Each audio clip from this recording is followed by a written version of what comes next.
nuestro siguiente ponente, Aitor Pescador Medrano. Yo creo que la mayor parte de quienes estáis aquí lo conoceréis. Investigador desde hace, yo creo que más años de los que quiere recordar, ¿eh? Sí. Y la verdad es que además lo conozco yo desde hace muchos años y siempre es un placer tenerte aquí y poder contar contigo para cualquier evento, porque además es un historiador polifacético que su vida se dedica al estudio, a la investigación principalmente, y sabe de muchos temas diversos. Bien, licenciado en Filosofía y Letras por la Universidad de Navarra, trabajó en el Archivo General de Navarra también como becario, especialista de muy diversos temas de historia. Comenzó con historia medieval, pero luego con el tiempo pues ha ido evolucionando hacia otros temas de investigación a los que ha dedicado mucho tiempo para diversos temas, como por ejemplo aquí tenemos su más reciente libro sobre las corralizas, al que yo sé muy bien que le ha dedicado muchísimo tiempo y está muy bien estudiado, muchísima documentación ha estudiado para este libro. Bien, de hecho, entre su producción científica hay que destacar más de 20 libros publicados en estos últimos X años, ¿no? 20 años, algo más, lo que no está mal, ¿eh? Bien, y bastantes artículos también en revistas científicas sobre diversos aspectos de historia de Navarra, principalmente colaborado con distintas instituciones públicas y privadas. También tiene su dimensión internacional. Sabemos muy bien que es asesor y coordinador de centros culturales en Argentina desde hace bastantes años también, y actualmente trabaja como documentalista en la Sociedad Científica de la Sociedad de Ciencias Aranzabi y se encarga de diversos estudios históricos a la vez relativos a excavaciones arqueológicas, también a temas sociales, a temas de corralizas, temas muy diversos, ¿no? Dentro de la Sociedad de Ciencias Aranzabi. Y bueno, yo creo que podríamos hablar mucho sobre su currículum, pero yo creo que como además la mayor parte lo conocéis, lo que no digo yo, ya me ha pasado 5 minutos, suficiente, vamos a dejarlo en uno. Pues bien, pasamos directamente a la charla de Aitor, que nos hablará sobre el paso siguiente, de 1521, que otro momento muy interesante, como es la toma de Amaiur en otoño y qué son las expectativas que se crean entonces. Bien, sin más, Aitor, cuando quieras. Muy buenos días, bueno, ya buenas tardes a todo el mundo. Ahora sí, bien, muy buenas tardes, muy buenos días. Estamos ya en el entremedio. Lehenik eta behin erran behar dut ez dudala itzaldia euskaraz eginen, ez da gustu edo nagikeri kontua, nire euskara maila mugatu da eta ezin dut gaurko gai luze euskaraz azaldu. Nola nahi ere, hitz hauek izan daitezela beti mailan iritzen den hizkuntzarekiko errespetuaren ikur. Horra, euskara beti aintzat hartzeko nire ekarpen xumea. Muy buenos días, invitarles a todos y todas. Muchísimas gracias por haberme convocado. A ti, Álvaro, a los organizadores, al ayuntamiento, a todas las personas que se han encargado de realizar este congreso. Sí, creo que Pello tiene la razón al denominarlo congreso. Debo decir que me siento un poco abrumado ante la presencia de grandes entidades e investigadores en esta jornada, sobre todo, desde luego, teniendo a un referente como es Manuel Rivero y luego habiendo leído también algunas cosas de Diego.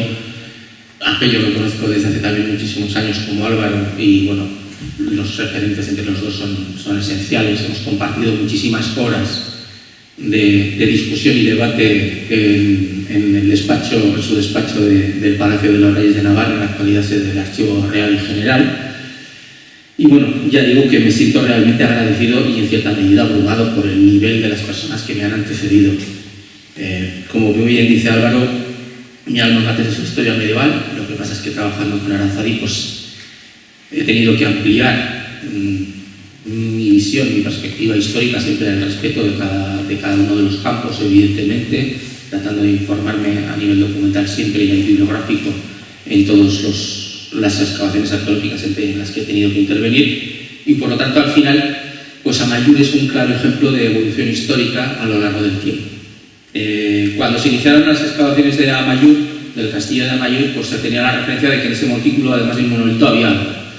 La documentación ya dejaba entrever que evidentemente había una fortaleza medieval de pequeño tamaño que se había convertido en una fortaleza de transición en el siglo XVI de importancia estratégica y que con posterioridad también hubo construcciones en el siglo XVII. Luego también hubo otras refacciones en el 18, fines del 18, comienzos del 19, en la guerra contra la Convención, y es decir, tenemos una base documental en torno a Amaiur, pues yo creo que de las más importantes que he podido llegar a conocer. Es brutal. Entre el AGN y Simancas, sin contar Archivo Nacional, Biblioteca Nacional Francesa, que también comparten parte de la documentación, pero desde luego entre Simancas y Pamplona pues tenemos realmente una cantidad ingente de documentación, a tal punto que, a pesar de llevar más de 10 años excavando en el castillo, pues la documentación es tan potente que necesitamos mucho más tiempo. Además, ya sabemos cómo van los presupuestos en el ámbito de la investigación y solo hay un historiador, que es el que os habla, encargado de toda la documentación relativa a Amaiur. Con lo cual tenemos. Bueno, dos cuestiones esenciales antes de iniciar, y ya me estoy extendiendo en exceso, pero yo creo que es necesario, a la vista siempre de que yo en cierta medida me he especializado en la historia divulgativa, siempre con criterios científicos y académicos, pero sí la historia divulgativa, dos elementos esenciales que debemos de entender, que en cierta medida ya había matizado en algún aspecto Pello. Uno, la guerra es un hito referencial, es decir, casi todas las naciones-estado contemporáneas celebran o conmemoran algún tipo de batalla, combate o tienen una referencia hacia ese tipo de cuestiones. Es normal, es asumible, pero también es muy matizable. Quiero decir, la perspectiva que tenemos que dar de la guerra siempre es un poquito esa visión que tuvo Goya con los desastres. Ahora hay muchas películas y tal, pero yo creo que tenemos que ir más a lo clásico, ¿no? Esos desastres de Goya, eso es la guerra. La guerra es destrucción, la guerra es muerte, la guerra es dolor, la guerra es crueldad, la guerra es hambre. Por lo tanto, debemos de matizar siempre ese tipo de conmemoraciones y no convertirlo en una especie de celebración de qué bonito cómo se mataban y cómo se cortaban la cabeza. No debiera ser ese el matiz. En este caso ya digo que es un elemento asumible, como historiadores debemos entender que son hitos referenciales, elementos que además en muchas ocasiones cohesionan identidades y por lo tanto pues debemos de trabajarlas con muchísimo cuidado. Por otro lado, y en el ámbito de la guerra, en este caso de la guerra de Navarra, sigo notando, porque aunque tengo muy poco tiempo y lo último que pretende uno después de haber estado leyendo documentación es leer más libros, pues no le queda más remedio. Tuve la oportunidad de no hace mucho tiempo participar en una revista de carácter militar o de marcado carácter militar en torno a la conquista de Navarra en 1512. Yo realicé varios libros sobre la conquista de 1512 y sí que me interesó mucho, no tanto el discurso historiográfico que podían venir de universidades estatales como aquel que podían dar, sobre todo en artículos tan concretos, en poco espacio, donde tienes que abreviar y tienes que ser muy simple, qué perspectiva podían tener desde universidades francesas o portuguesas o inglesas, porque algún autor había. Y me volví a encontrar con el mismo discurso de siempre. Es decir, todavía nos queda mucho trabajo por hacer en este ámbito, con este tipo de congresos y con las publicaciones que se realizan. ¿Por qué? Pues porque seguimos con una especie de puntos asumidos y no discutidos, que además siguen teniendo un profundo tufillo colonialista, hay que decirlo así. Puede haberse en trabajos también en torno a América, en el que se utilizan varios puntos que son muy determinados. Primero, que la de Navarra fue una guerra breve. Seguimos con esa idea, no lo fue.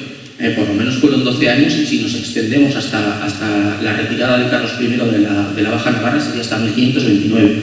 Fue una guerra incruenta. ¿Qué definición puede darnos lo que es cruento o incruento? ¿Cuántos muertos hace falta que haya para considerar una guerra como cruenta o incruenta? Además, incluso matizando, como hace muy bien y excelentemente Peña Montiano en el ámbito de la batalla de Noain, estamos hablando de centenares de muertos solo en esa batalla. Hubo represión, hubo persecuciones, hubo ajusticiamientos. Hubo una participación de navarros. En todo conflicto hay, voy a utilizar un vulgarismo, quintas columnas. En todo. O sea, no nos engañemos. Siempre hay gente que considera que va a tener más beneficio estando del lado del invasor. Y por otro lado, Navarra se benefició de la conquista. Navarra salió mejorada de esa conquista. Seguimos con ese discurso de que Fernando pacificó Navarra, que es falso. La guerra había terminado en 1507, la dichosa guerra civil. Algunos autores consideran que incluso antes, con la colaboración de Catalina y Juan. Pero es evidente que cuando Fernando el Católico llega en 1512, lo que hace es volver a traer los varos, porque vuelve a traer a algunos beamonteses que ya habían sido expulsados del reino. Los beamonteses que quedaban habían asumido ser parte de la monarquía en ese momento de Catalina y Juan. Lo tenemos en el claro ejemplo del señor de Góngora, que acabó siendo maestre hostal de Juan III y luego fue un furibundo enemigo de los agramonteses a partir de 1512. Bien, dicho esto, por eso quiero llevar en valor esa idea de que tenemos que seguir generando congresos, debate, historia, y eliminar ese discurso historiográfico que sigue pesando sobre nosotros y que tenemos que explicar cada vez, reiterando constantemente elementos que ya deberían de estar superados, pero que lamentablemente no lo están. La guerra de Navarra es una guerra internacional, es un conflicto europeo. Otro elemento que también se genera a través de ese discurso historiográfico es la desaparición de los navarros. Como bien ha dicho Pino, en algún momento dado parece que solo es una guerra entre españoles y franceses. Y han desaparecido los del medio, que son precisamente los afectados. Es un buen trabajo también de diplomacia y de publicidad. Es decir, una vez que Fernando conquista Navarra, lo que hace es, los buenos navarros son los míos y los otros son franceses. Y entonces desaparecen los navarros. No hay navarros, está Francia y España. Bueno, en buena medida está en medio de Navarra, porque el conflicto se genera en Navarra y porque es Navarra la que sufre uno de esos conflictos que en Europa se están dando en ese momento. Italia es en ese momento también un polvorín, donde franceses, castellanos e incluso el Papa Julio II están metidos, enfrascados en una serie de batallas en que el propio Maquiavelo está harto. Fuera extranjeros, decía Julio II, y no lo decía solo por los franceses. Bien, la guerra de Navarra no es una guerra rápida, ya digo, es una guerra que se prolonga en el tiempo. Sí, es verdad que la campaña de 1512 es una campaña efectiva y rápida, porque el número de contingentes que entran en Navarra excede con muchísimo la capacidad navarra de defenderse, y porque además Francia en ese momento no interviene como tal vez debiera haberlo hecho, porque estaba incapacitada por muchas cuestiones, no vamos a explicar ahora, pero Navarra se encuentra sola y militarmente no se puede defender de un contingente de 14.000 efectivos con coronerías provenientes de Bujía, de Orán, especialistas en combates en Italia, en África, tropas de élite de ese momento. Y Navarra pues tiene 500 ballesteros roncaleses. Nuestras tropas de élite eran 500 ballesteros roncaleses. Pues bueno, frente a escopeteros y las formaciones castellanas en ese momento poco podían hacer. La cuestión esencial viene a partir de 1512. Fernando el Católico tiene muy claro que lo que quiere generar, al haber conseguido una tregua con Francisco I, con nuestro de Francia, lo que quiere generar es un sistema defensivo que impida la penetración de navarros y sus aliados franceses en nuevos intentos de recuperación legitimistas. ¿Cómo lo hace? Generando un sistema defensivo alrededor de lo que luego será la Muga política y administrativa. Para ello va a generar diversos castillos o fortalezas. En este caso, iniciándose en el paso de Orreaga a Roncesvalles, vamos a tener el castillo de Peñón de Santa María, actualmente es Castelpiñón. Hay que pasar al otro lado de la Muga para conocerlo, porque en estos momentos está en territorio francés. Como muy bien dice Pello cuando hablamos de estos temas, es un castillo español, porque ese castillo no lo construyen los navarros en ningún momento, es de fábrica única exclusivamente española a partir de 1513. Luego va a estar en la fortaleza de Mayur, que va a ser refaccionada porque es una fortaleza medieval, y luego tenemos otras dos construcciones que van a ser Irunirantzu y Hondarribia. En este caso, las plantas van a ser ya del siglo XVI, sobre todo la de Hondarribia y Irunirantzu y el castillo del Peñón, Vemos claramente que ya se utilizan cubos de artillería, se utilizan fosos, en algunos casos ya se intentan poner caballeros y demás. Sistemas defensivos están variando a lo largo del siglo XVI porque la artillería ya es brutalmente efectiva frente a los muros medievales. Los muros medievales son muy altos, impedían el acceso más que cualquier otra cosa. La artillería ante un muro medieval disfruta, basta con impactar en la base para que se caiga todo el muro. Por lo tanto, lo que van a tener que hacer las nuevas construcciones es reducirse en altura, enterrarse en el suelo y generar alardes, protecciones que impidan que la bala impacte directamente contra el muro. Bien, en el caso de Amaiur nos encontramos con un castillo medieval, reitero, ese es el grave problema que tienen. Los ingenieros castellanos lo que van a pretender es adaptar esa fortaleza medieval a una fortaleza del XVI, a una fortaleza de transición. El castillo medieval de Amaiur, que está en esa cumbrecita, en esa parte alta, el medieval es un castillo muy pequeño, es un castillo de control de espacios y de caminos, es un peaje medieval, ahí se cobraba por la entrada y salida de mercancías o por la ruta de mercancías. 5 torres, torre del homenaje, una barbacana delante de la puerta, una puerta en codo y una falsa braga o muro adelantado. De ahí tienen que partir los ingenieros castellanos que quieren construir la nueva fortaleza. La orden la tenemos ya directamente dada por Fernando, O sea, este proyecto es fernandino, yo creo que en buena medida, Y ahí es donde viene a decir, que se haga todo el reparo que sea necesario para que Maya esté una vez bien defendedera y luego después hágase todo lo que viene de este es menester para que quede muy fuerte.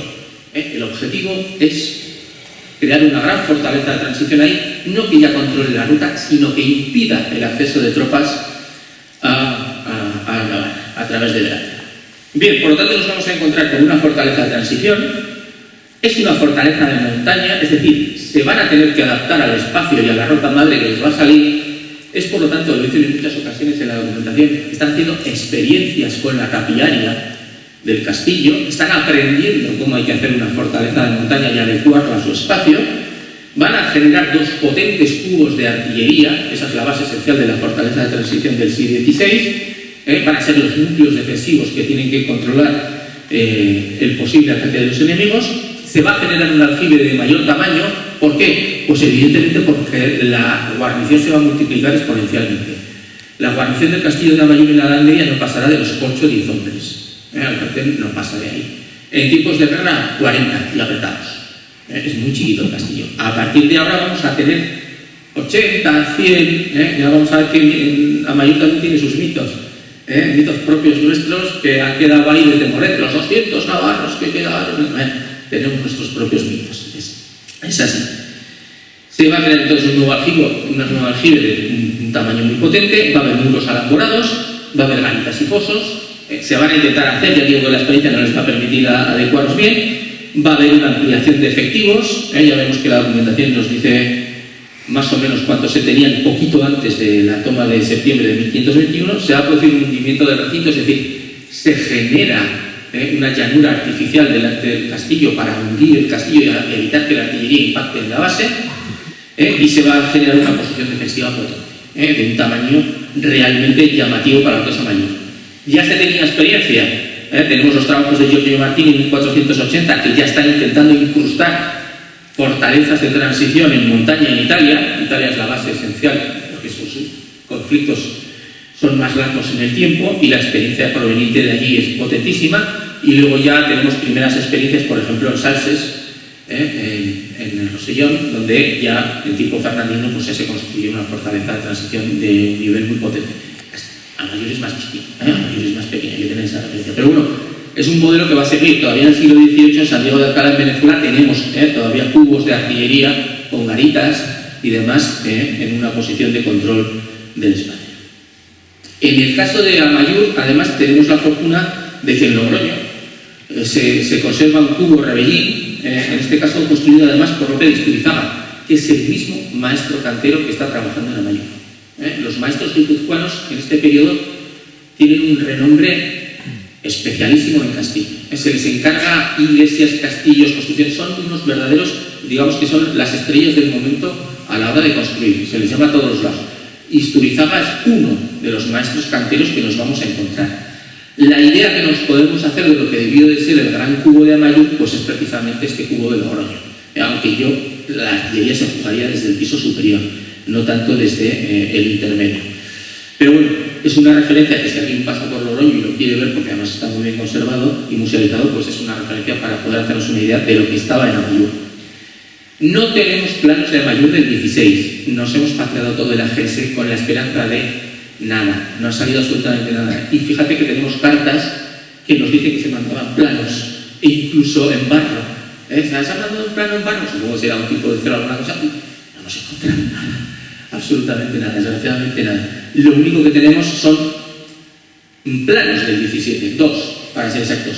Este de Amaiur del siglo XVII, en el que está también el perfil de Iruña-Pamplona, el de Burguete, porque se estaban construyendo fortalezas hacia 1637, cuando se inician de nuevos conflictos contra Francia, y el último es el de Amaiur, que además vemos que es un modelo que es muy diferente a los otros dos porque aprovecha la caída, el derrumbe en la cota que tiene Amaiur.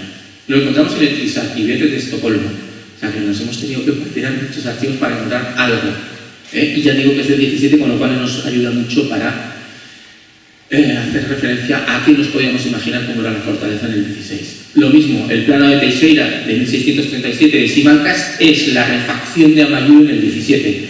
Alguna cosa podemos intuir porque evidentemente estas puntas de diamante y esta punta de diamante están sobre el gran cubo de artillería y sobre el otro cubo de artillería, pero esto ya es una transformación de lo que tenemos. Por fortuna contamos con muchísima documentación que nos permite referenciar las medidas del castillo, en todos los casos, a la redonda, a las partes que tenemos, tiene del cubo, pues de 75 pies, etc. De igual manera, tenemos referencias a elementos constructivos que incluso alguno todavía se ha conservado. Esta es la referencia a la puerta de Amaiur que se chapó en 1519 y que todavía se conserva en el Jauregui Sarriá de Arranas.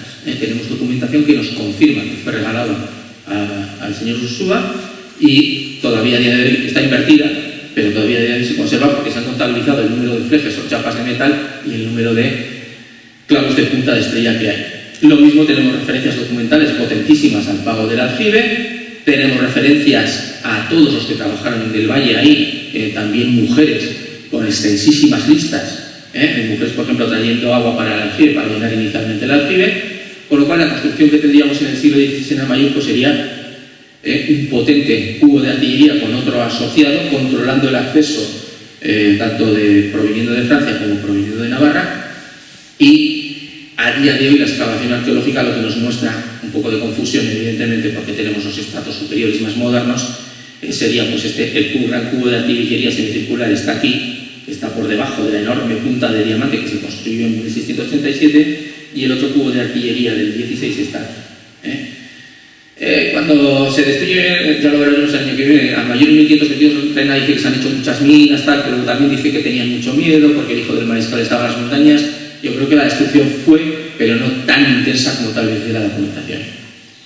Voy a tratar de abreviar. Tras Noailles se produce una contraofensiva, es decir, no se produce el final de la guerra de Navarra en Noailles, es un golpe moral muy intenso, como ha dicho Pello, no creo que tanto de contingentes. Se generan los contingentes para tomar las fortalezas españolas, es decir, la idea de Francia, de Francisco I, es tomar ese sistema defensivo que ha generado España. La idea de los navarros era ir a por Pamplona. Eso va a generar tensiones entre Francisco I y Enrique II. Esas alianzas no son siempre tan puras y tan limpias como pudieran pensarse. Se mandan a 15.000 infantes, más de 500 coraceros o gendarmes. El 17 de septiembre cae el Peñón, el 29 de septiembre se asedia Amaiur con un potentísimo tren de artillería. El proceso se conserva en Simancas, aunque está muy deteriorado. Antón Alguacil, alcalde, pues tendría unos 150 efectivos aproximadamente en momento de apuro. El 3 de octubre se rindió la plaza, tras parece ser una revuelta por parte de los soldados de dentro, porque Alguacil no quería rendir la plaza, incluso ordenó disparar a un trompetero que iba a hablar con los asediadores. Va a quedar al mando de Jaime Velar de Medrano, pero con muchísimos matices, y el 18 de octubre caerá Andrade. Aquí tenemos, por ejemplo, la referencia, es una carta de Antón Alguacil de 1515, pero así nos dice claramente que para Amaiur son menester 100 hombres y 10 espingarderos, como los que ahora hay, habiendo ganas menester 50 más. Pero ya en guerra, o sea, hay que meter muchos para que seas una gran ejército potente, con lo cual los famosos 200 de Amaiur pues ya se nos empiezan a descabalgar. Bueno, son cartas de Antón Alguacil, poquito antes del embate, que estaban bastante envalentonados, decía que los iba a tratar como buen barbero, me parecía que pensaba que las tropas franco-navarras no iban a conseguir la toma. Se consigue la toma. Amaiur va a ser esencial principalmente que se va a convertir en un punto de arranque, en un checkpoint Charlie de controlar Baztán y mantener contacto desde Borchiriac con Irún Iranzu y Hondarribia, y sobre todo también mantener la puerta abierta de Velate. Lo importante es Velate. Si tú tienes la llave de Velate, controlas el acceso a Pamplona, con lo cual en ese momento lo que interesa es controlar todo el valle.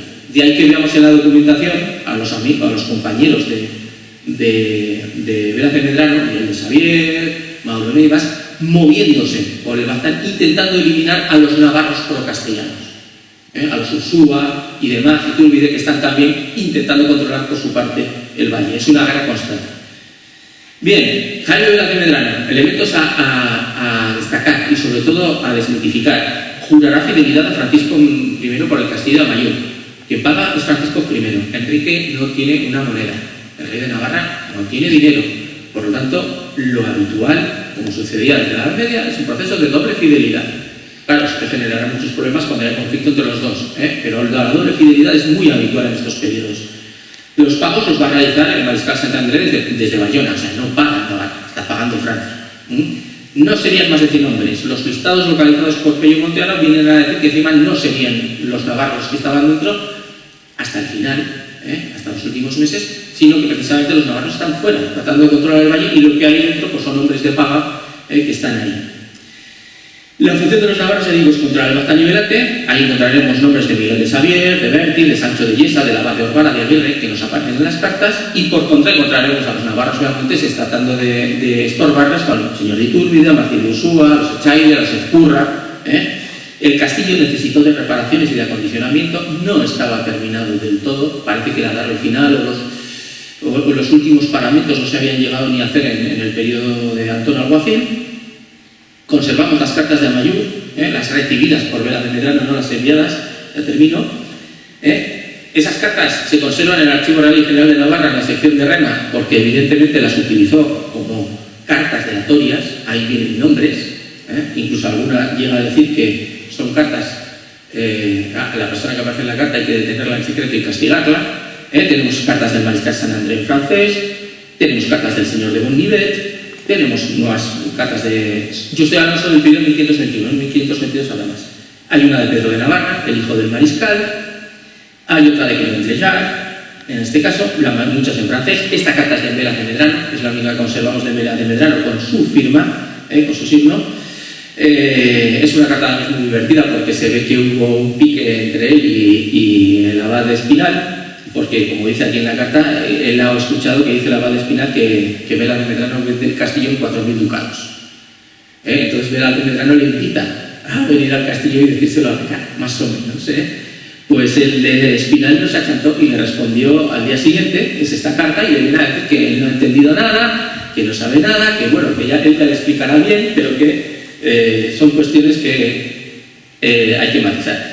La cuestión es que lo que nos dejan intuir esas cartas y las otras referencias documentales que tenemos es que Velas trata de controlar el valle, pero tiene problemas, muchos problemas.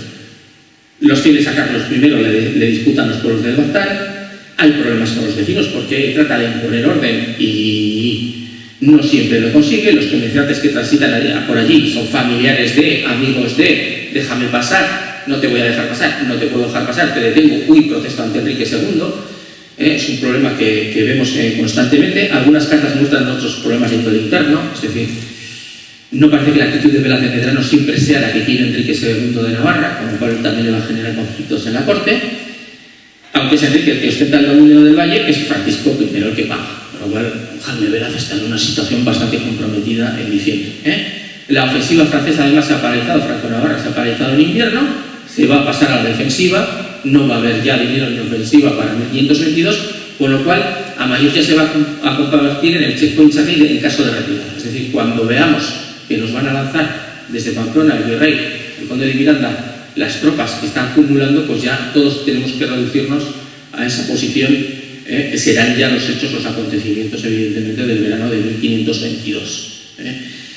Conclusiones muy breves. Parte de la mitología de Amayur hay que ir eliminándola, porque también tenemos nuestros referentes mitológicos que quedan ahí, los 200 navarros que estuvieron,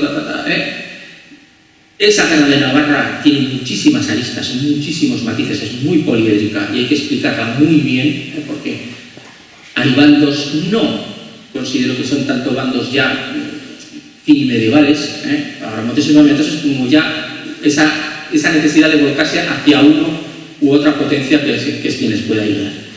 Y por lo tanto, Amayur es un inframundo, un mundo en el que hay que estudiar también todos esos matices que se dan entre aquellos que son fieles a España, aquellos que son fieles a Enrique II, pero a la vez tienen que jurar fidelidad a Francisco I, ese conflicto de intereses que se dan en ese microespacio que es el Valle del Baztán, entre familias, entre amigos, entre conocidos. Y por último, nuestro, como burra, como despedida, la famosa espada de Amayur que encontramos en su día en la excavación arqueológica, una ropera evidentemente del 16, salida de bajo piedra, es decir, que es del periodo del conflicto y que se está convirtiendo un poquito en un referente de la excavación. Así que, bueno, sin más, y siento haberme extendido tanto, Álvaro ya me conoce, agradeceros de nuevo la invitación, espero que os haya podido dar un poquito de luz todo lo que se ha tratado en torno a ese periodo de 1521, queda la fase 1522 que la dejamos para el año que viene, con la esperanza de que haya otro congreso, y invitaros a seguir leyendo, trabajando y estudiando en torno a nuestra historia para conocerla mejor y evitar esos matices tan complicados que se suelen dar en torno a la historia. Y es que el gustillo ahí. Muchísimas gracias a todos ustedes.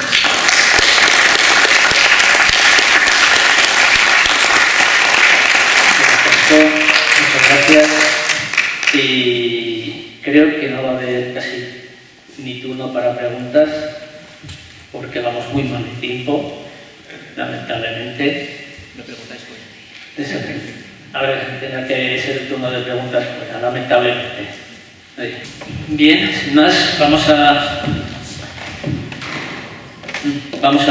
dar paso a nuestro siguiente ponente. A diferencia del resto, que ya somos ya bastante mayoricos, pues siempre está bien ver sabia nueva en este tipo de jornadas. En este caso, damos la bienvenida a Erik Moerstrastrup, que nos viene muy bien asesorado por la Asociación Hispano-Alemana del norte de España, que nos propusieron a Erik para que impartiera esta charla sobre el caso de los campesinos alemanes. Es historiador, hizo el doble grado de Historia y Periodismo en la Universidad de Navarra. Aunque es joven, tiene un buen currículum para la juventud que tiene.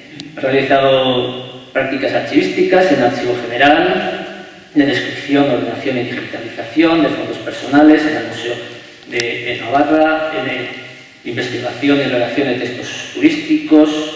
También está en el área de investigación y redacción de Red Visitar, prácticas de Bellas Artes en la Biblioteca Nacional, etcétera, ¿no? Y bien, sin más, te cedo la palabra. Cuando quieras. Sí. Bien. Pruebo el micrófono, parece que está bien. Bien. Gracias, Álvaro, por tu presentación, por el breve repaso que has hecho de mi currículum, que realmente tampoco es tan extenso como podría parecer. La verdad es que todavía me queda bastante por aprender y confío en que mi participación en este congreso pueda aportar su grano de arena.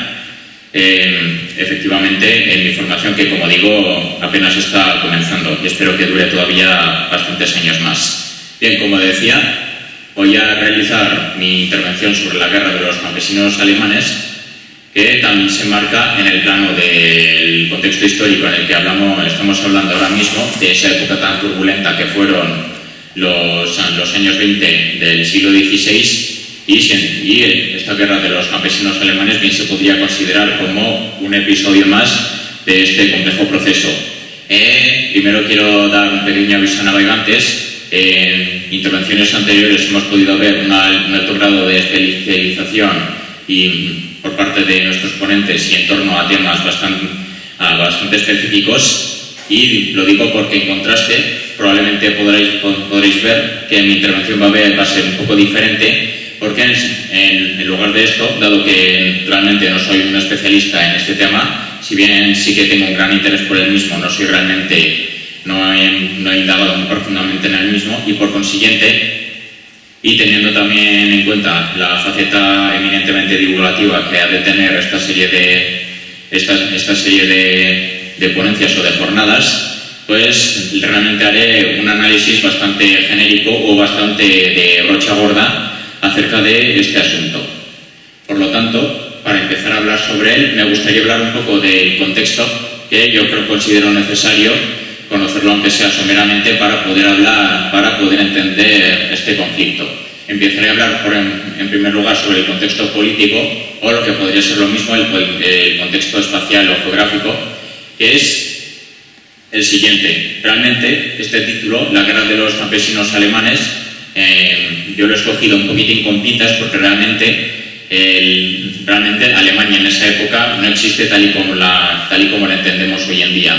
En su lugar, la entidad política que ocupa el espacio de lo que actualmente entendemos como Alemania, así como partes de los países vecinos, estaba conformada por una entidad conocida como Sacro Imperio Romano Germánico, que realmente era una entidad política que nació a raíz de la disgregación del Imperio Carolingio por parte de los descendientes de Carlomagno a partir del siglo VIII.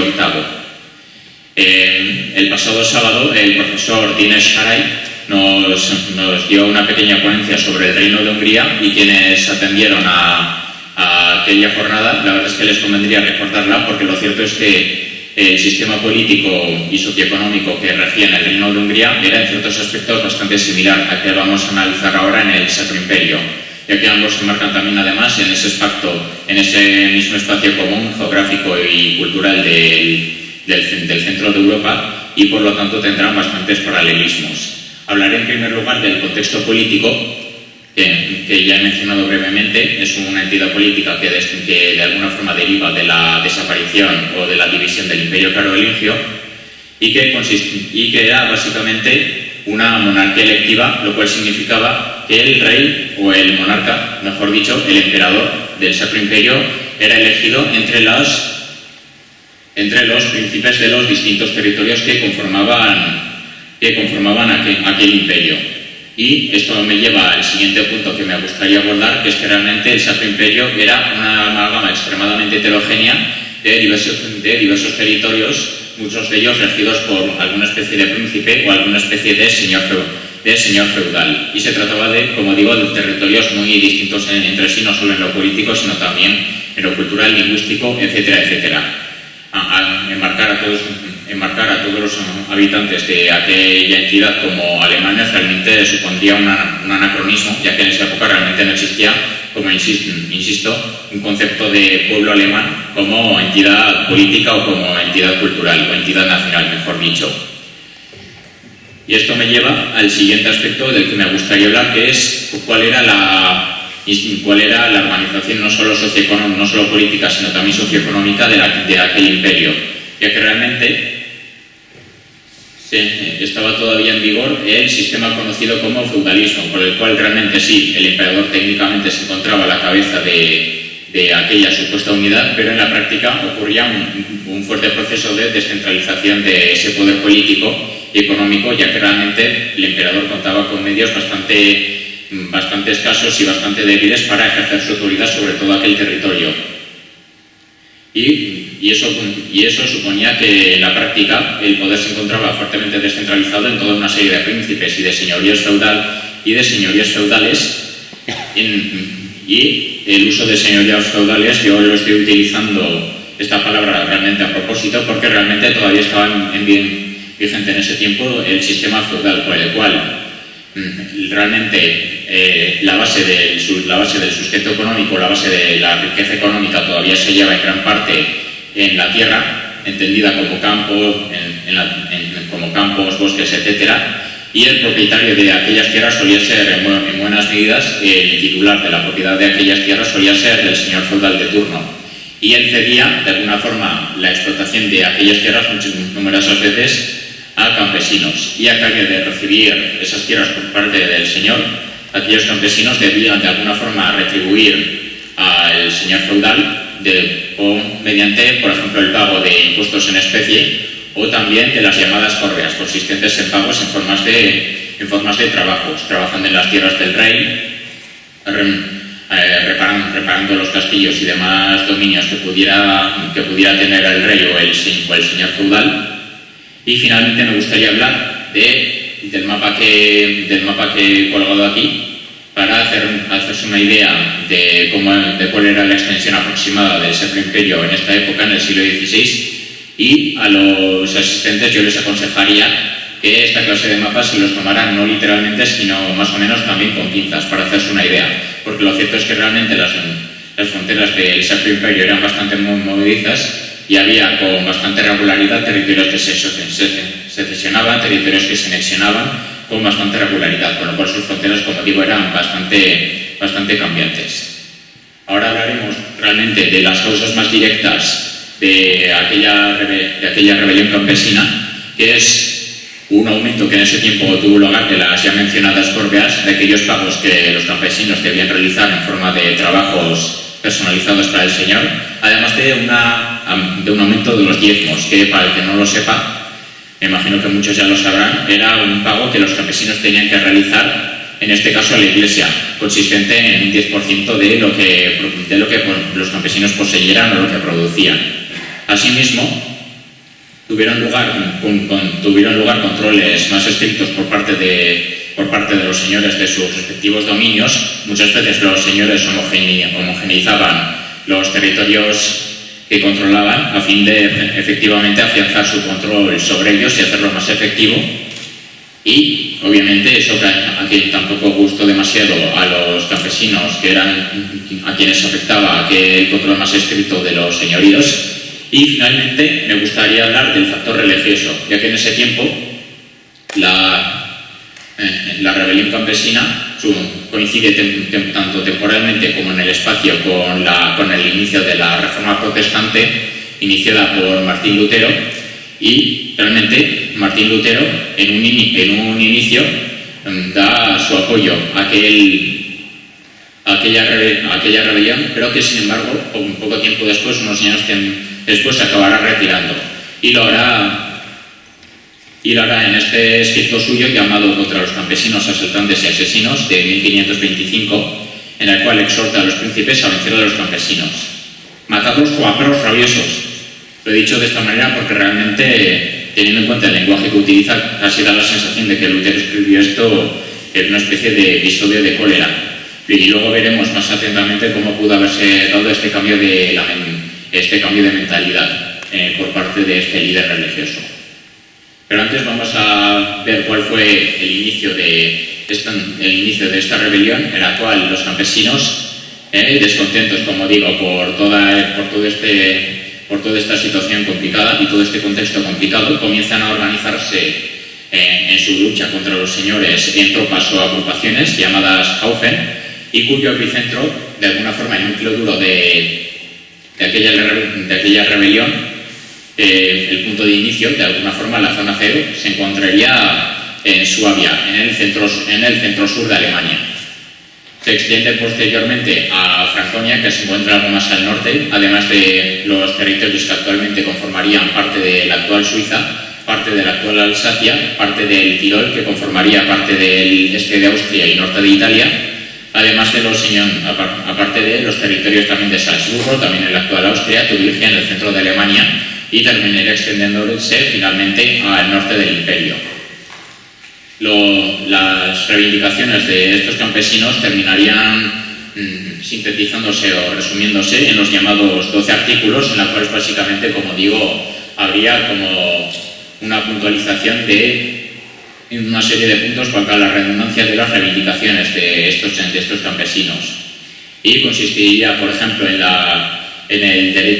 que los campesinos reivindicarían, por ejemplo, el derecho a poder elegir a sus propios pastores o a sus propios líderes religiosos o dirigentes religiosos para sus parroquias y demás, el fin de la servidumbre, de alguna forma que esas conexiones entre los campesinos y el señor feudal de turno sean menos perjudiciales para los campesinos en este caso, limitación de las corveas o de los trabajos que los campesinos debían dedicar a los señores, pago de rentas más razonables para los señores, que fueran más asequibles también para estos campesinos, el uso de la ejecución de juicios justos por parte de los señores, porque no olvidamos también que los señores feudales también tenían derechos jurisdiccionales y judiciales sobre sus territorios, por lo cual podían emitir juicio e impartir justicia en sus propias tierras. Pues los campesinos también les pedirán también mayor mesura en la ejecución de sus juicios, y también la entrega de los comunales, que eran tierras habitualmente bosques, montañas, ríos y demás, que los campesinos podían aprovechar, pues por ejemplo, para pescar, para practicar la caza menor, para alimentar a sus rebaños o para recoger leña, pero a cambio de cuya utilización debían nuevamente realizar el pago de un impuesto al señor, que era realmente quien era el dueño de aquellos comunales. Pues ellos pedirán también que se les entregue a esos comunales para poder utilizarlos sin necesidad de pagar a ese señor. De alguna forma que realmente sean esos comunales tierras de propiedad comunal y no meramente propiedad en la práctica del señor, que ceda el uso de esas tierras a cambio de un pago. Finalmente, voy a hablar brevemente del desarrollo de este conflicto, por el cual los ejércitos campesinos pasarán a organizarse en bandas que en algunos casos llegarán a superar los 8.000 efectivos, llegarán hasta los 8.000 efectivos en los casos de las batallas más importantes, y estarán dirigidos por círculos en los cuales se debatan las tácticas, las alianzas y la distribución del botín de guerra.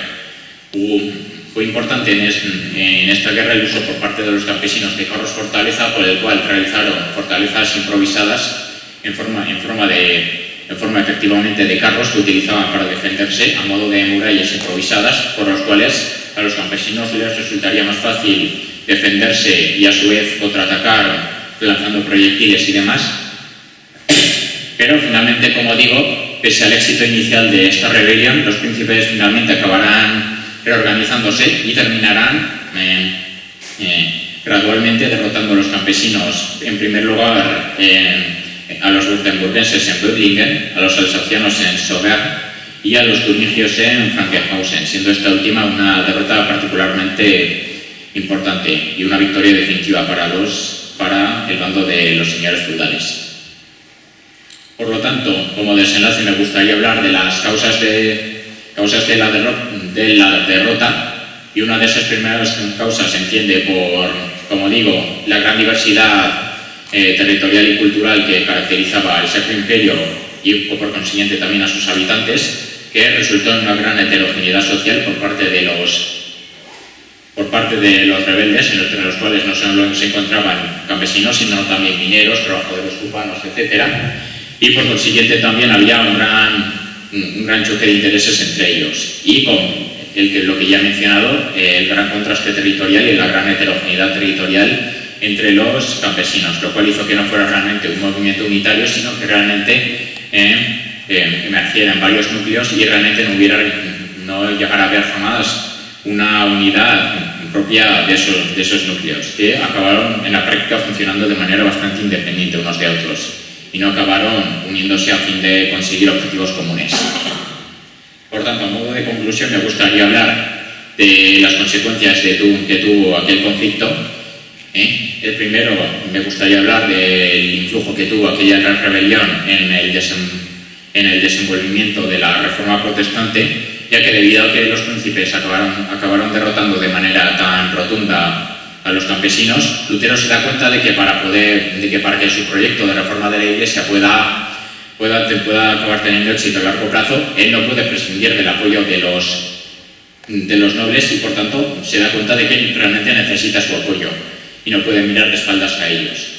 Por tanto, en contraste con algunos de los dirigentes de la revuelta campesina, los cuales se basaron, no lo he mencionado antes, pero ahora lo menciono, en una interpretación propia de las Sagradas Escrituras de la Biblia para llevar a cabo su rebelión, diciendo que realmente lo que las Sagradas Escrituras hablan es de la defensa de una cierta igualdad social, Lutero, por su parte, hará una interpretación distinta de las Escrituras y en su lugar dirá que a través de ellas lo que se puede entrever es la defensa de cierto orden y de cierta jerarquía social.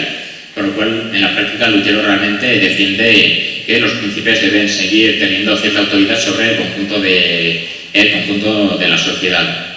Y también se instaura, a partir de entonces, un principio que será el de cuius regio e ius religio, consistente en que se considerará que cada territorio que conforma el Sacro Imperio se identificará con la religión que abrace el señor feudal que esté al cargo de ese territorio. Por ejemplo, si el duque de Baviera seguía siendo católico, se interpretaba que el conjunto del ducado de Baviera seguía siendo católico y, en cambio, por contraste, póngase el caso, si el duque de Sajonia, en cambio, abrazaba el protestantismo, se consideraba que el conjunto de los sajones eran protestantes, y así sucesivamente.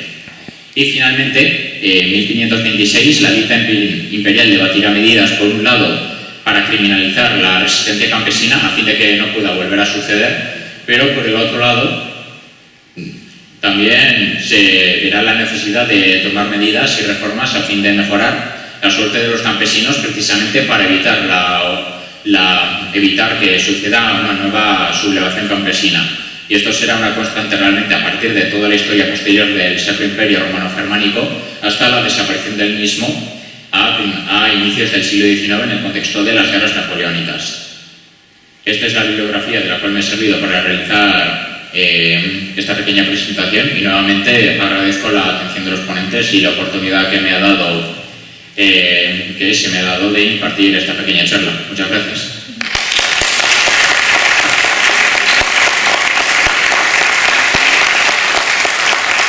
Muchas gracias, Edith, por esta presentación tan general y tan clara que nos has dado.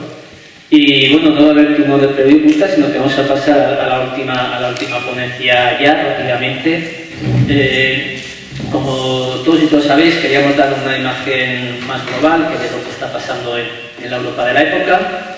Y la última invitada, Anna Håkansson, nuestra colega sueca, que desde hace muchos años profesora de historia y de lengua, muchos idiomas, como los suecos, en la capital sueca. Tiene una larga trayectoria internacional, ha estudiado y trabajado en actividades culturales en universidades en Inglaterra, en España, en América Latina y en Estados Unidos.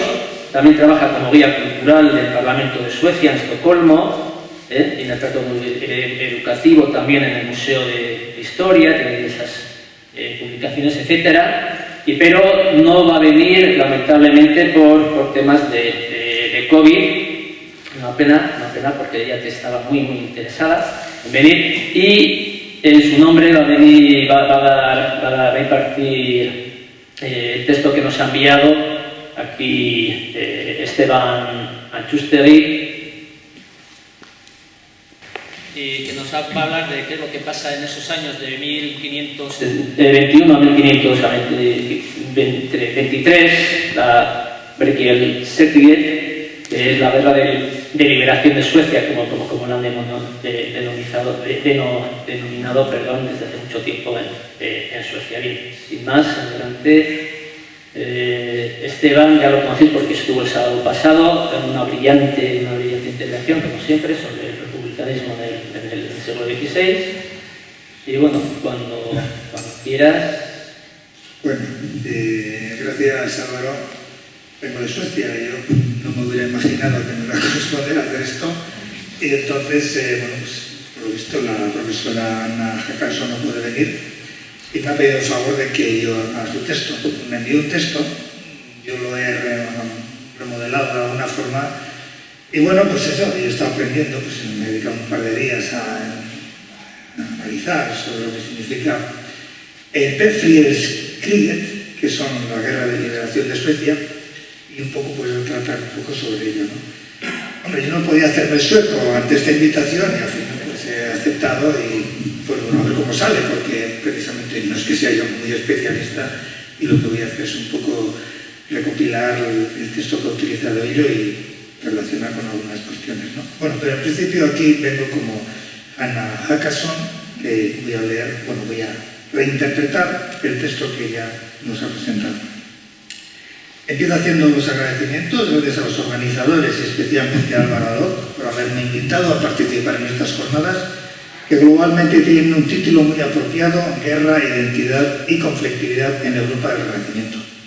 Gracias también a la organización y al comité científico por darme la oportunidad de hablar del caso sueco. Continúa, realizo los agradecimientos dentro de la jornada de hoy, dedicada al importante año de 1521. Vamos a intentar hablar del año 1521, es un poco lo que voy a tratar de hacerlo, y de gran importancia para muy diversos estados europeos de la época, y dice también ella que también tiene repercusión en el nivel americano. Y entonces vamos a tratar el caso del Befrielskrieg, es decir, la guerra de liberación de Suecia, que empieza, por eso precisamente ha tomado el año, empieza en septiembre de 1521 y concluye en 1523 con la independencia de este país escandinavo. Vamos a ver qué ocurrió en Escandinavia en esos años.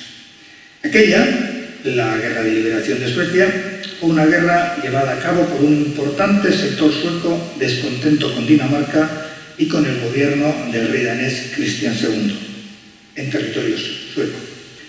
Por supuesto, como todas las guerras de la historia, existieron dos bandos enfrentados en Suecia. No es una guerra de liberación de Suecia, explicaré, ¿no? La situación que se encontraban no es que sean unos contra los dinamarqueses, sino también fue una guerra interna dentro de Suecia, porque existieron bandos enfrentados en Suecia. Uno quería la independencia y otro prefería estar bajo el gobierno del rey de Dinamarca. No exactamente así, pero había una especie de confederación que voy a tratar de explicar más adelante. Sin embargo, este enfrentamiento que existió entre suecos no debe enturbiar, dice la profesora Hannah Hakkason, ni minusvalorar un aspecto fundamental. Esto es que aquella guerra fue eminentemente una guerra internacional y que por tanto debe ser estudiado en el contexto de las guerras internacionales de la Europa de la época y en el contexto de las identidades, incluye el término, que chocaron en aquel tiempo, tanto desde el punto de vista de los modelos de gobierno como de la historia de las mentalidades y especialmente con las vinculaciones sociales y religiosas que tuvo esta guerra de liberación. Los antecedentes. El rey de Dinamarca, que alegaba también ser rey de Suecia, era quien mandaba dentro de la Unión de Kalmar. Eso es precisamente lo que era la Unión de Kalmar. Por ser breve, era una especie de un gran estado dinástico nórdico surgido a través de la fusión de tres monarquías escandinavas: Suecia, Noruega y Dinamarca, en la persona de la reina Margarita I de Dinamarca, y que se constituye exactamente en el 1397.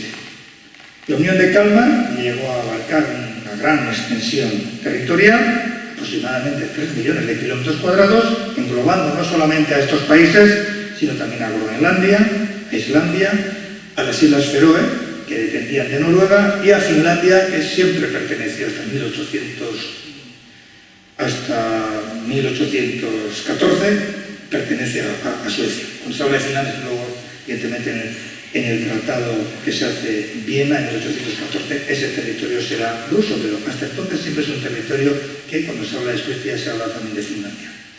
A pesar de esta unión, la economía de los países bálticos continuó dependiendo de Alemania, puesto que los mercaderes hanseáticos, esto es muy importante desde mi punto de vista, luego señalé un poco el papel de la Liga de Hansel, de los hanseáticos, les proporcionaba con carácter monopolístico el trigo y la sal, a la vez que exportaban los productos propiamente escandinavos, como el pescado, la madera, el cobre y el hierro.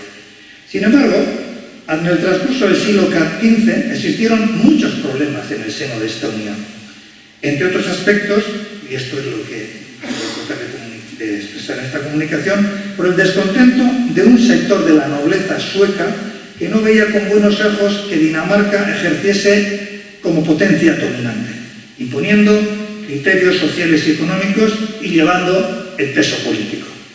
Todo ello se constató muy pronto, de manera que, aunque el acuerdo de Kalmar se hace en 1397, ya muy pronto, la monarquía de la Unión de Kalmar estaba dirigida por funcionarios daneses, se volvió, o eso interpretan nobles suecos, en contra de los intereses suecos, especialmente a raíz de la pugna entre daneses y germanos por el Schleswig-Holstein, que paralizó las exportaciones que antes hablaba de hierro que hacía Suecia, digamos, Alemania. Así, entre la nobleza surgió un partido secesionista, y es importante, apoyado por la Hansa, la Liga Hanseática, que luego comentaremos. En efecto, desde 1448 hasta 1520, los suecos, y esta es una familia muy importante, la familia Sture, lucharon por separarse de la Unión. Tras varias revueltas de los suecos en el siglo XV con el propósito de apartarse de la Unión de Kalmar, que resultaron infructuosos, destacando, por ejemplo, derrotas que sufrieron en 1444 al 46 y 1464, la guerra hasta el año 1521, de alguna forma, no tienen mucho éxito, ¿no? Es precisamente en 1523 cuando es coronado Gustavo de Suecia, Eriksson Vasa, que en ese momento ya decía conseguirá otra vez la independencia, que también la tenía anteriormente, pero después del Tratado de Kalmar, pues evidentemente reivindicaban también la independencia. Algunos aspectos de esta guerra de independencia o esta guerra de liberación. Por un lado, esta familia, los Sten-Sture, es una familia muy importante en Suecia, que de hecho hacían como regentes, porque es una especie de confederación, pero por supuesto dominan los funcionarios y la monarquía danesa, y las relaciones entre el rey de Dinamarca y esta familia eran buenas, no eran convenidas, hasta el punto que precisamente entran en guerra, y la guerra tuvo un momento decisivo, estas guerras que comentaba anteriormente, que fueron derrotas de los suecos ante los daneses, cuando fallece Sten-Sture en 1520 a raíz de la batalla, de las heridas que le ocasionan los daneses en la batalla de Vågsøy. Con su muerte, Cristian II de Dinamarca, que es el rey que aglutinaba a todas estas monarquías en este tratado, en este acuerdo de Kalmar, de esta unión, derrota de una forma implacable a los suecos en el lago Asuten, que está en sueco, entonces es un poco complicado leerlo. A finales del año 1520, por tanto, la situación de predominio de Dinamarca es total. Y entonces es cuando aparece este otro protagonista que será, digamos, como el héroe de la patria, el héroe sueco, que vamos a comentar y celebrar en esta fecha de 1521. Este es Gustavo Eriksson Vasa, el que más tarde se convertirá en rey de Suecia con el nombre de Gustavo I. Bueno, aquí hay varios acontecimientos, citaré algunas cosas, porque bueno, es toda esta cuestión que si vais viendo al respecto, pues hay mucho, porque estas son las historias, cada país ya sabes que tiene sus propias historias sagradas, sus propios relatos. Entonces, bueno, esto forma parte, hay varios acontecimientos que voy a citar aquí. Evidentemente, los niños los aprenden en las escuelas de Estocolmo, en las escuelas de Suecia, porque son los momentos fundacionales de la independencia de Suecia, por lo menos de esta independencia ya definitiva, ¿no? Entonces, se cuenta que este Gustavo Vasa viajó a la provincia de Dalarna, que está en el centro más o menos de Suecia, disfrazado de granjero, con objeto de sublevar a la población campesina contra el rey Cristian de Dinamarca, Cristian II de Dinamarca. ¿Qué hace para ello? Pues pretende encauzar el descontento que había en los campesinos, que estaban, por lo visto, muy irritados por una política impositiva implacable del rey de Dinamarca, digamos, pues, de alguna forma asediándoles permanentemente con muchos impuestos, ¿no? Pero, por lo visto, no tuvo mucho éxito en la ciudad de Mora, que es una ciudad muy importante en estos momentos fundacionales de la independencia, y entonces no tuvo éxito, por lo que decidió viajar más al norte de cara a buscar adeptos para su causa. Pero hay otro acontecimiento que también se estudia en la historia de Suecia, es el Stockholm Blodbad, es decir, literalmente sería el baño de sangre de Estocolmo, o la masacre de Estocolmo, que son las consecuencias de las dos batallas que antes os he dicho de 1520. ¿no? En esta ocasión, los daneses, por lo visto, con el firme apoyo del arzobispo sueco Gustav Trolle, que será como el enemigo, el demonio, y esto tendrá mucha importancia después también, en ese momento, estos son reinos católicos, luego serán reinos luteranos, este Gustav Trolle, este arzobispo, ejecutó, de alguna forma con el visto bueno y con el apoyo, porque la apoyaba a Dinamarca, en la plaza mayor de la ciudad vieja de Estocolmo, a un centenar de personas de la nobleza y del clero que habían ayudado precisamente a la familia Sture y a Sten concretamente, ¿no? Acusados del delito de secesionismo. Cuentan los relatos originarios o imaginarios o suecos que esto conllevó un gran descontento en la población sueca y que incluso esa población que no le había hecho mucho caso a Gustav, pues en este momento se pone de acuerdo con él, se unen también aquellas localidades del norte de Suecia en las cuales estaba haciendo proselitismo Gustav, y entonces le nombran a Gustav como Hovsman o comandante de la provincia del norte, que es la provincia de Dalarna. De este modo se inicia, en 1521, se inicia pues, lo que se denomina la Guerra de Liberación. El número de afectos a Gustav va incrementándose, destacando entre ellos el apoyo de nobles suecos descontentos con el gobierno danés, molestos en su caso porque se estaban dando, era muy normal en esa época, cargos y posesiones a daneses y alemanes. Los alemanes están metidos aquí permanentemente, ¿no? Y esto es un elemento que yo quiero tomar, ¿no? ¿Por qué los alemanes es importante en esta historia? En contra precisamente de la Liga la Hansen, no, pues la Liga Hanseniana de Hansen.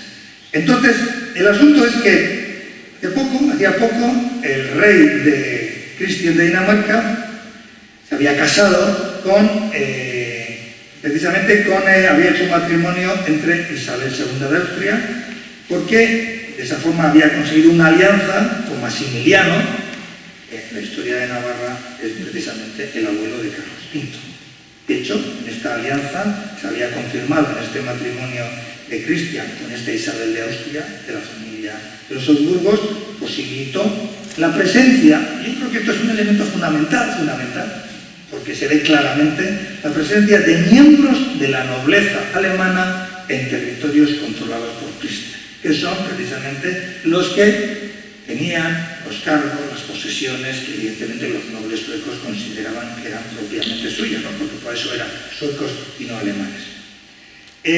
Los primeros acontecimientos importantes de la Guerra de Liberación tuvieron lugar en febrero de 1521, con motivo del saqueo de las minas de cobre de Kopparberg. Antes decía que uno de los recursos naturales importantes de Suecia era el hierro y el cobre. Entonces, claro, ¿qué es lo que hace? Pues una especie de sabotaje para que de esa forma el cobre queda controlado por el rey danés. En ese momento las exportaciones de cobre pues de alguna forma no se pudieran exportar como se hacía, ¿no? Esto es un acto de sabotaje que evidentemente se utiliza como el primer acontecimiento de la Guerra de Liberación. Otro momento importante fue ya en abril de 1521, es la batalla de Västerås, que tuvo lugar en la población de Baden-Lundasen, que al norte de Västerås, el 29 de abril. En esta ocasión, las tropas suecas, lideradas por Gustav Vasa, derrotaron a la fuerza danesa dirigida por Digrid Slage y conquista la ciudad de Västerås. Estos dos acontecimientos son como las primeras victorias estratégicas que hacen los suecos contra los daneses. También, en junio de 1521, hay otra batalla, pero en esta ocasión pues parece que van cambiando las tornas y los suecos son derrotados. No son derrotados estrepitosamente, porque luego son derrotados estrepitosamente por los daneses y capitulan. Capitulan todos los nobles, capitulan rindiéndose en la población de Falun. Es el famoso Tratado de Falun, ¿no? Donde la rendición sueca y los los nobles suecos juran lealtad a Cristian II. Bueno, claro, esto de las lealtades es muy particular, porque es importante afirmar que prestar juramento al enemigo no significa en la época un apoyo verdadero, sino es una sumisión por salvar, aparte de las vidas, sobre todo las posesiones, ¿no? Es verdad que este revés es importante, pero Gustav pues, consigue también el apoyo, por lo menos se resguarda en algunas otras zonas de Suecia, siendo reconocido en la provincia de Östergötland como regente de Suecia. Es decir, se va moviendo en el territorio y va a tener el apoyo en una parte de la población. La contienda, por tanto, queda estabilizada. Gustav queda en una parte de Suecia, pero con el poder del rey danés, importante. Pero, como siempre ocurre en las cosas, siempre hay acontecimientos externos que influyen más adelante. Y el acontecimiento es un acontecimiento que no ocurre en Suecia, sino que ocurre en Dinamarca. ¿Qué ocurre en Dinamarca? Pues que las élites sociales, la nobleza danesa, se rebelan contra su rey, contra el rey Cristian. Y en marzo de 1523, los obispos de Jutlandia y algunos nobles se reúnen en Viborg, en Dinamarca, y acuerdan desterrar al rey Cristian II de Dinamarca, buscando el apoyo, precisamente porque, esto lo he visto por otras veces, es que el rey Cristian de alguna forma quiere ser un rey fuerte, y estos nobles preferían un rey débil que tuviera que consensuar con ellos que ser un rey. Lo que evidentemente luego va a ser Carlos I, ¿no? La historia de los comuneros se repite también en otros lugares, en otros contextos. Y en cambio el duque Federico, que es duque Federico, pues de alguna forma consiente en esto. Esta revuelta interna tuvo efecto inmediato y hace que en un mes Cristian de Dinamarca abdique, siendo sustituido por su tío con el nombre de Federico I. Evidentemente esto, la consecuencia va a ser muy importante en la liberación de Suecia, y de este modo, aprovechando esta circunstancia, en 1523 es elegido rey por el Parlamento de Stranglas, aún Estocolmo sigue en poder de los daneses, que está al sur de Estocolmo. Esta fecha del 6 de junio de 1523, 1521 es cuando empieza el retraso de liberación, en 1523 es la fecha, por decirlo así, el Día Nacional de Suecia, cuando el Parlamento sueco, un suburbio de Estocolmo, elige como rey a Gustav con el nombre de Gustav I. Hombre, aquí se podría hacer un paralelismo con el caso navarro, ¿no? Quién sabe si en la batalla de Noain hubieran salido vencedores los que propugnaban la liberación de Navarra, esa fecha no sería la fecha de Navarra. Bueno, otras cosas que la historia va haciendo, pero bueno, son acontecimientos que, bueno, son importantes y que son recogidos como datos fundacionales. ¿Quién sabe? Bueno, son hipótesis, dejando de lado hechos que sí ocurrieron en este caso en Suecia. En la fecha del 24 de junio, los casi 18 días de esa proclamación, Gustav entra en Estocolmo, después de varios días de asedio en la capital, en la que se había estado de alguna forma en la parte, digamos, que apoyaba a los daneses y el ejército danés. Pero hay otro elemento que para mí antes lo decía, ¿no? La famosa Liga de Hansa, la Liga Hanseática, ¿no? Estos fueron muy importantes desde el punto de vista de la liberación de Suecia, porque este es un apoyo extranjero. La Liga Hanseática estaba en Suecia, está en la ciudad de Lillesnäs, en la ciudad de Lille, pero esta tenía sus propios intereses en poder comercializar sin verse obstaculizada por las restricciones que el rey Cristian estaba poniendo, ¿no? Y lo que buscaban era la libertad de aduana en Suecia. Esta reclamación sí se la había concedido el regente Sten Sture, aquello que había fallecido en 1520, ¿sí? Y luego es refrendado por Gustav Vasa. Gustav Vasa llega al acuerdo con la Liga Hanseática de que si consigue la victoria van a tener el monopolio de las relaciones económicas, libertad de aduana, etcétera, etcétera. Entonces, con este monopolio comercial, la Liga Hanseática apoya, no extranjeros, apoya al rey de Gustav, y sobre todo ponen a su disposición los barcos de la Liga Hanseática, que eran muy importantes, y controlan los puertos marítimos para que no puedan entrar los suecos, con los cuales todos aquellos tropas, auxilios que podía enviar el rey de Dinamarca, evidentemente no pueden llegar. Y esto será muy importante desde ese punto de vista. Bueno, ya voy a acabar, hacer un breve resumen. Algunas de las consecuencias de esta guerra de liberación. Los elementos religiosos, ahora también estaba escuchando con mucha atención el caso de Lutero. Hay también una cuestión religiosa importante.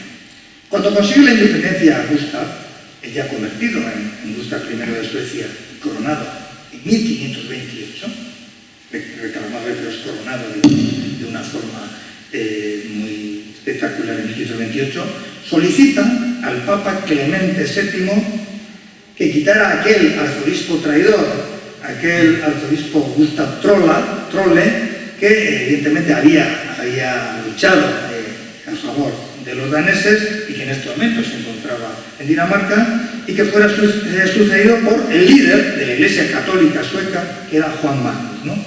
Que hasta entonces había sido obispo, y contra el arzobispo que se le consideraba colaboracionista, ¿no? Hay varios colaboracionistas que a partir de ese momento ya desaparecen de los libros daneses. Por las historias que les hacen siempre los ganadores, según quienes son. Sin embargo, el Papa, que también era el político de la época, creyendo que Suecia era un país pobre y que no tenía muchas posibilidades y que seguramente el tiempo iba a dejar las cosas en su lugar y los daneses, que eran una fuerza importante en ese momento, iban a volver a conseguir el dominio de Suecia, no acepta restituir a Trolle en el cargo de arzobispo, que si lo hubiera aceptado, evidentemente hubiera vuelto de Dinamarca, por mucho que había sido colaboracionista y había sido probablemente el primer, apoyo del rey, ¿no?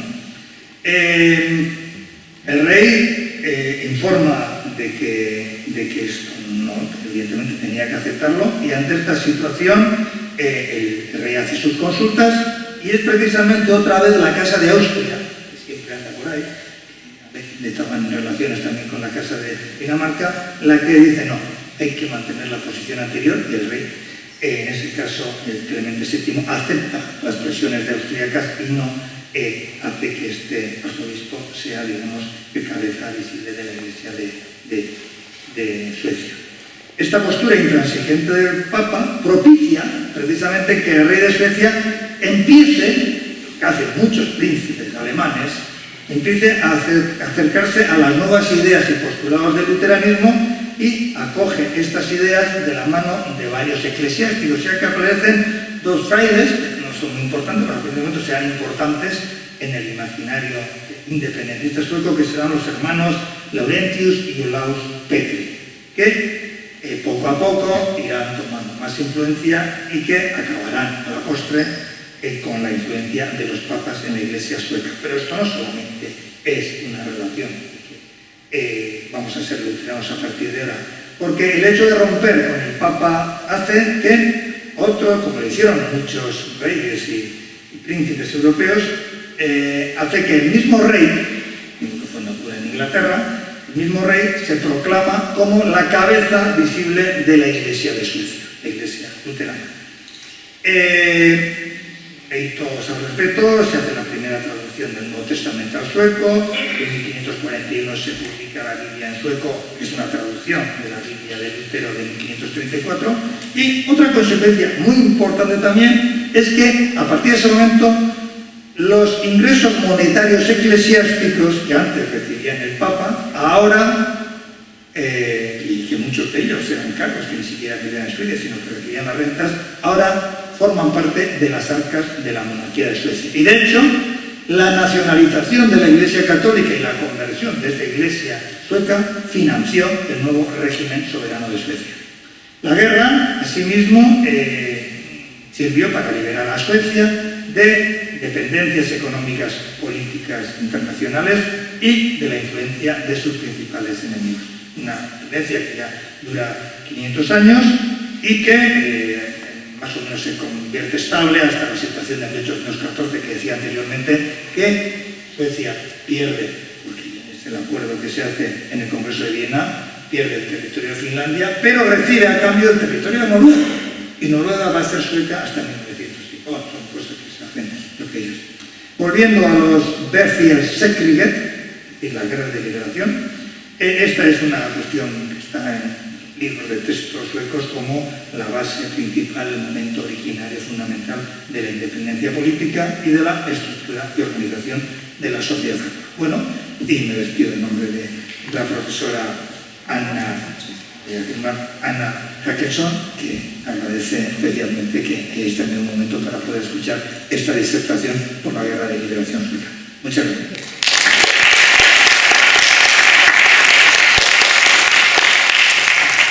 Muy bien, pues muchas gracias, Esteban, por haber hecho este gran esfuerzo de este texto de Ana y haberlo adaptado un poquito.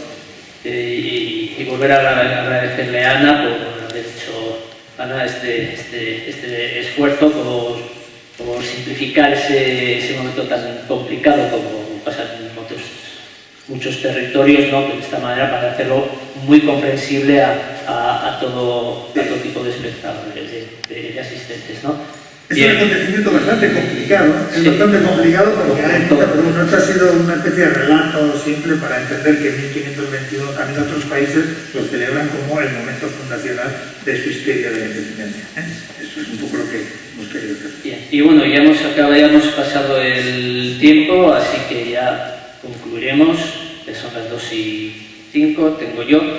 Así que nada, no va a haber tiempo de debate, lamentablemente, y nada, y emplazaros al próximo jueves, en el que tendrá lugar la cuarta sesión y última de estas jornadas. Incontestable. En el Condestable, en el Palacio del Condestable, y por la tarde, yo creo que ya tenéis todos y todas el programa. Sin más, dicho esto, pues nada, emplazaros a... Bueno.